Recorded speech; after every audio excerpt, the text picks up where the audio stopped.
que les invitamos a un nuevo viaje en este miércoles, si les parece. Seguimos teniendo un tiempo que no es muy normal para la época, esto lo estamos diciendo cada día de este mes de octubre, que más que otoñal parece otra cosa muy diferente, muy distinta, primaveral, veraniego.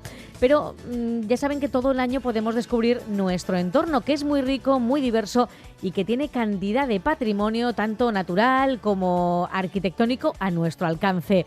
Durante toda esta temporada de radio tenemos una colaboradora de lujo y de excepción que cada 15 días nos lleva a dar una ruta, a hacer un tour. Es el tour de Pía Alcaín, esta arqueóloga y guía cultural que a través de su propia página da propuestas diversas para personas que quieran conocer diversos espacios. Y hoy nos lleva, ya que nos quedábamos en el río Bidasoa hace unos cuantos días, nos lleva precisamente desde ese entorno hasta uno de nuestros símbolos máximos, hasta la parroquia del Juncal.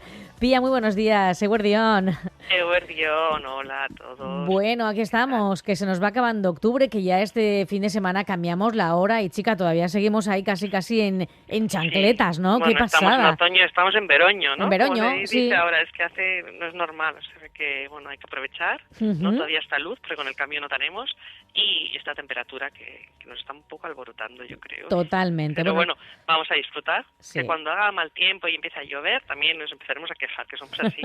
Somos a veces un poco quejicas por naturaleza. Continuamente. Sí. Oye, descubrir nuestra comarca del Bidasoa es algo que podemos hacer en cualquier estación del año. Si nos vamos además a los entornos más naturales, que es por donde últimamente nos llevas tú, encontraremos además que cambian, ¿no? Las tonalidades, los colores, pues las hojas de los árboles que se caen, ¿no? Esos rojizos, esos cobrizos.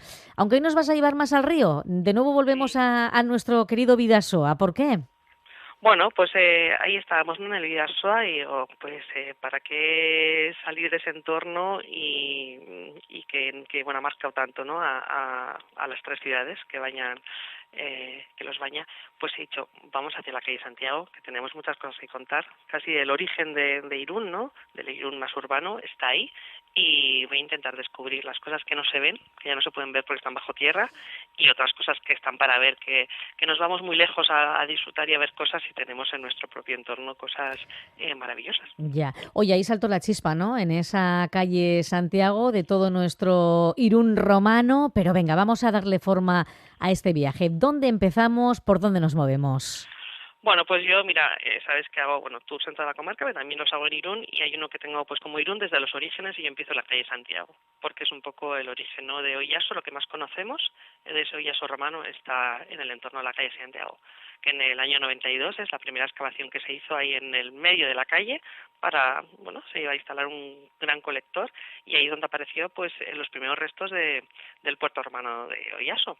Entonces, bueno, pues están bajo tierra, que sepáis que no se pueden ver, ¿no? Que podemos ver fotos en el museo, pero los restos están bajo tierra. Ahí se quedaron, no se sacaron. Pero bueno, ese es un poco en el año 92, ¿no?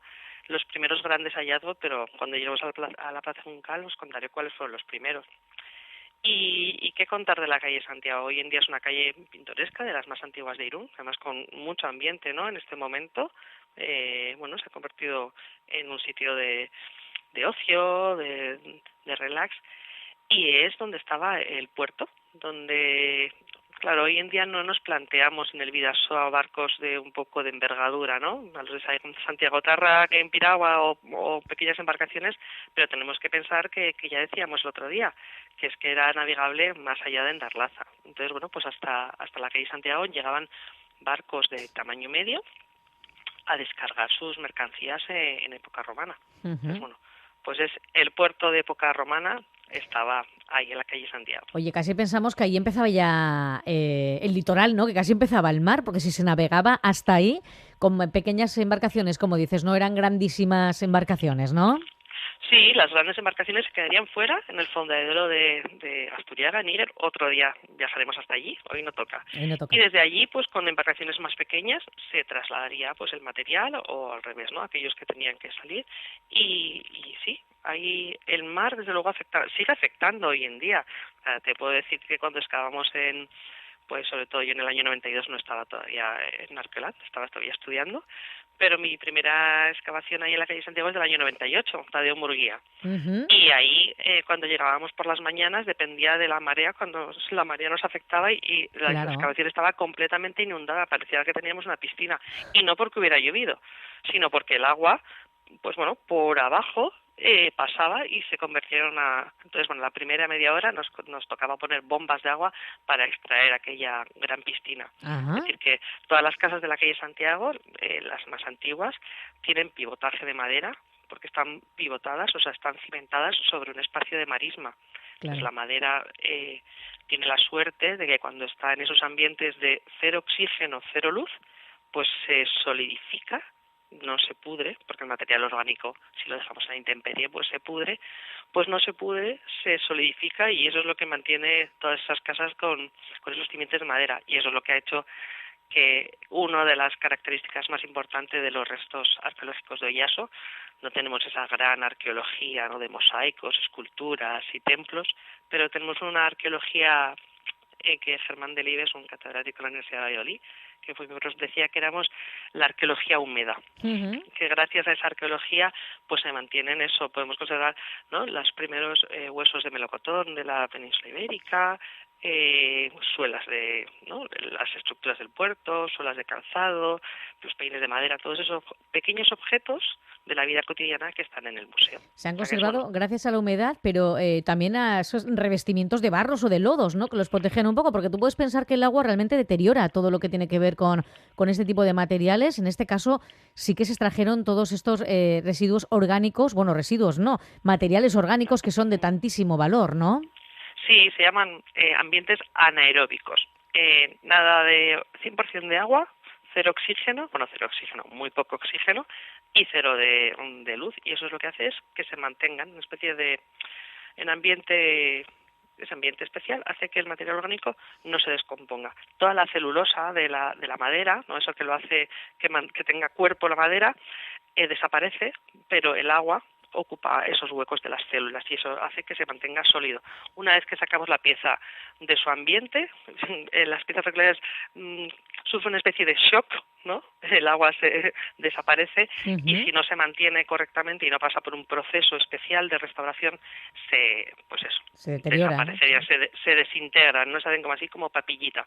Por eso nosotros los arqueólogos, hasta que podíamos restaurarlo, lo manteníamos sumergidos en agua dentro de una nevera, con frío, ¿no?, Ah, sin oxígeno, sin luz, hasta que podíamos, bueno, pues la Diputación ahora en Gordallo lo puede hacer, ¿no? Las piezas pequeñas tienen la posibilidad de un proceso que se llama liofilización. Para así ponerlo a nivel entendible, es como los champiñones de las sopas, de estas, ¿no?, estas sopas de sobre, sí, los champiñones, ya ves que están ahí tiesos, sí.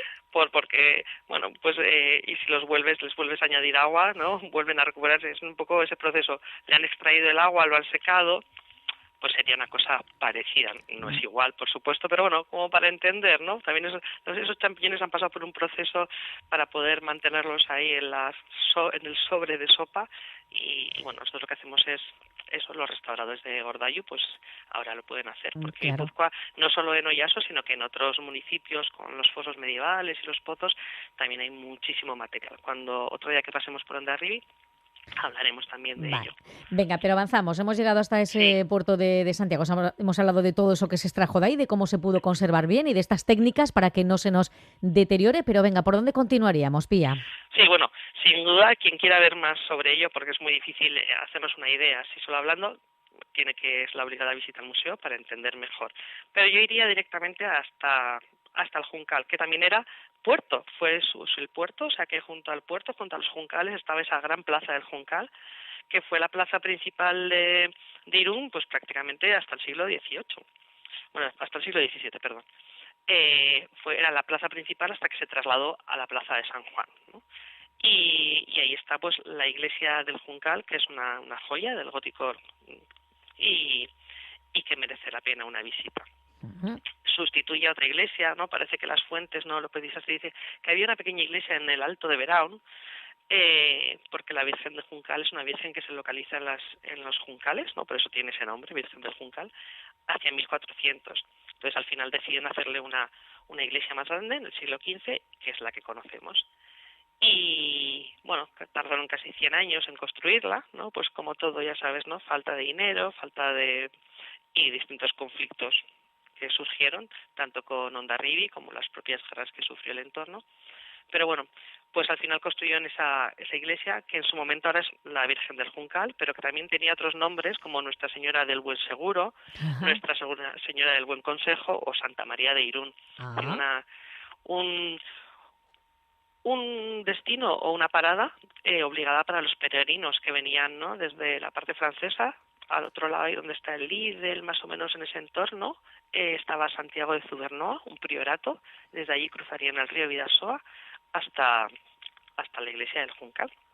Oye, O me ha sea llamado que la atención esos nombres que acabas de comentar. O sea que por aquí también teníamos ese peregrinaje, ¿no, Pía? sí. Hoy en día, bueno, pues en Guipúzcoa hay dos caminos, ¿no? El camino del norte o de la costa, por Hondarribia, es el que va por la costa, por Jaizkibel, y desde Irún sale lo que se llama el camino del interior, que va hacia el interior de la provincia, y por Segura y el túnel de San Adrián, pues llega a la llanada. Entonces, bueno, esos dos caminos, es verdad que yo digo a veces de broma que todos los caminos, los que no llevan a Roma, llevan a Santiago. Porque Sí. cuando me dice, pero también hay caminos, digo, sí, hay muchos caminos de Santiago. Al final lo que utilizan son antiguas rutas, pues para, al final, ¿no?, para poder elegir eso. El camino del interior yo creo que es uno de los menos transitados, pero bueno, ahí está, y se sale desde Irún. Pero bueno, en la Plaza del Juncal, yo desde luego a todo el mundo le invito a que vaya a la iglesia. El retablo es una pieza impresionante del siglo XVII. Bueno, para aquellos que les guste el arte, pues el retablo es Bernabé Cordero quien lo ejecuta, porque en un retablo hay, digamos que tres artistas, ¿no? El que hace el armazón de madera, el que hace las figuras, la escultura, y el que lo dora, ¿no? Entonces, bueno, los tres artistas son Bernabé Cordero, Juan Bascardo, que es uno de los grandes escultores del XVII, y Salgado, el que muchos años después, porque no tenían presupuesto, dorará el retablo. Y que se llama un retablo de fachada. Al final cuenta la historia de la Virgen, ¿no?, los distintos episodios de la Virgen María, y luego en medio pues está ahí la Virgen del Juncal, que si no me equivoco, es una talla románica, y es la talla románica, es del siglo XII, pues la más antigua de Guipúzcoa y casi de Euskadi. O sea que yo creo que merece una visita. Una joya tenemos Sí, aquí. Y ese retablo, la verdad es que te deja con la boca abierta. Es impresionante, ¿eh? Bueno, sí. ya el símbolo religioso por excelencia que tenemos en Irún, y además con esa patrona nuestra, ¿no? Es la Virgen del Juncal, es la iglesia del Juncal. Pero el retablo es que merece pararse y quedarse un buen rato embobado y viendo esa obra de arte, ¿no? Porque la verdad es que eran auténticos artistas, ¿no?, los que hacían este tipo de cosas para las iglesias, para estos grandes Sí, eso templos es. Este que católicos. se llama ¿no? Un retablo de fachada, se llama así porque parece como que es una fachada, ¿no? Es así en recto, y luego cuenta, pues eso, tiene distintos episodios, se llama, pues es narrativo, ¿no? Es verdad que la feligresía, ¿no?, los que iban a misa, muchos eran analfabetos, y la forma de entender, ¿no?, era pues eso a través de las imágenes, ¿no? Casi todas las imágenes de las iglesias es un poco lo que intentaban transmitir. Y otro elemento muy interesante en la iglesia también es el órgano. Ujú. El El órgano que, bueno, que caballecol. es, sí, eso es, porque además Guipúzcoa tiene una gran colección de órganos. Yo creo que tiene casi hasta unos 150 órganos en toda la provincia, y es una de las provincias con mayor cantidad de órganos. Bueno, nos debe gustar mucho la música y Eso mucho parece. cantar, y que sea así, ¿no? El órgano se acompaña, es muchísimo mejor. Y Ujú. bueno, pues se restauró en 2009, y es también otra de las joyas que tiene la iglesia. Y después, así como cosa curiosa del entorno de la plaza, bueno, decir que también hay, cuando te he dicho, los primeros restos arqueológicos romanos que localizados en Irún son los de la Plaza del Juncal, y tiene una historia curiosa, ¿no?, con un personaje a quien, bueno, le debemos y tenemos que considerarle el primer arqueólogo de Irún, que es Jaime Rodríguez Salís. Y en los años 70, pues bueno, Antonio Tejero, que era Tejedor, perdón, que le cambió el apellido, el alcalde de Irún quería hacer un anfiteatro en la Plaza del Juncal. Y Jaime le dijo, no, pero a ver, no me parece buena idea. Además, aquí hay restos romanos. ¿Cómo va a haber restos romanos? No, pero si los romanos nunca estuvieron aquí. Bueno, vamos a hacer una apuesta. Mira, tú me dejas unos peones y yo voy a excavar. Si encontramos restos romanos, pues tú no construyes el anfiteatro. está claro qué sucedió, ¿no? ¿Quién ganó la apuesta? ¿Quién ganó la apuesta? ¿Quién Oye, ganó la apuesta? poder de convicción tenía, porque Sí. a un ciudadano al uso, igual un alcalde no le hace tanto caso, ¿no? Pero Jaime Rodríguez Salí tenía muy claro que aquí Sí, tenía habían muy llegado claro. los romanos, ¿no? Eso es, y después del Juncal, pues bueno, ya fue a la ermita de Santa Elena y allí también apareció la necrópolis. Y saber que, bueno, pues esa plaza era la plaza importante, donde, bueno, que también estuvo el cementerio, el primer cementerio de Irún, Uh-huh. que bueno, luego se trasladó a Costorbe, y asociado a otra gran pandemia, ¿no? Estamos sufriendo todavía, ¿no? Los coletazos de una pandemia que nos ha trastocado a todos, pero otra pandemia, la de cólera de finales del 19, fue la que modificó el tema de los cementerios, que obligó por un real decreto que a partir de 1876 todos los, creo que es la fecha, todos los cementerios se construyeran extramuros, todo por salubridad. O sea, que claro. Es un poco lo que cambió uh-huh. Primero pues en el exterior de las iglesias, luego en el interior de las iglesias, y bueno, los cementerios en el interior de las iglesias marcaban un poco el estatus social de cada persona. Los muy, muy ricos tenían sus propias capillas y sus propios, ¿no?, panteones en las capillas laterales o los altares laterales. Luego los de siguiente, cuanto más cerca del altar estabas enterrado, tu posición económica era mayor. Y luego para atrás. Entonces, bueno, era también una forma de demostrar tu poder.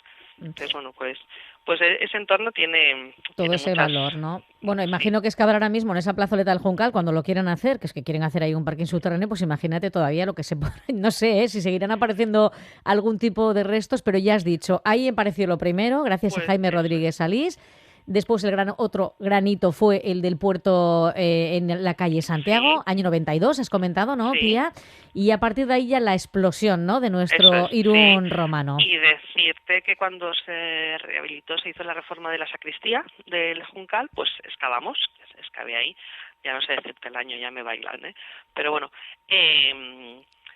y entonces excavamos porque teníamos una planta sótano y aparecieron restos romanos. Vaya. Es decir, que si levantamos la plaza del Juncal, seguro, vamos, ninguna duda. ¿De que va a haber restos romanos? Bueno, pues no sabemos, porque ya sabes que los arqueólogos no tenemos la bola mágica, es imposible, ¿no? Si tuviéramos la bola mágica sería la bomba.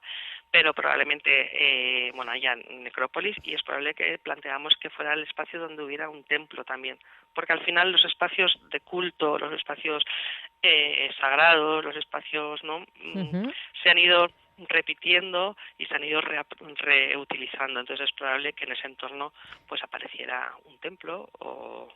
No lo sé. Bueno, pues un viaje apasionante. Decíamos que salíamos desde las islas porque nos quedábamos ahí en ese recorrido que hacíamos contigo hace 15 días o hace 3 semanas en torno al Bidasoa, y ahora lo que hacemos es ya llegar a tierra, llegar a puerto, a ese puerto romano, calle Santiago, y adentrarnos en esa plazoleta del Juncal, donde empezó todo. Se llamaba Juncal porque ahí entre esos juncales, lo dices que comenzó, apareció la Virgen, ¿verdad? Y hemos unido una cosa con otra, lo romano con la parroquia del Juncal, que es uno de nuestros grandes símbolos religiosos, sin duda.